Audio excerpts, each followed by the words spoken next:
En France, la menace terroriste reste élevée, mais selon nos informations, la situation dans les camps, la mort du chef du groupe État islamique et l'offensive turque ne sont pas de nature à aggraver cette menace. Aujourd'hui, le groupe État islamique est affaibli.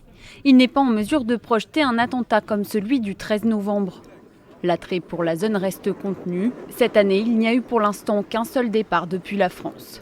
Les autorités considèrent que la menace endogène est celle qui reste la plus importante. Elle provient d'individus au profil divers qui ne sont pas projetés depuis la zone syro-irakienne mais qui répondent à la propagande du groupe État islamique et passent à l'action avec des moyens souvent plus rudimentaires, comme par exemple l'auteur de l'attentat de Strasbourg.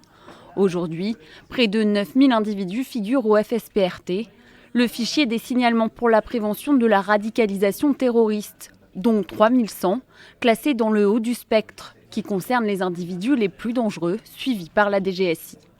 La menace carcérale est la plus importante. Depuis le début de l'année, 109 sortants condamnés pour terrorisme ou radicalisés après une condamnation pour des faits de droit commun sont suivis par les services de renseignement.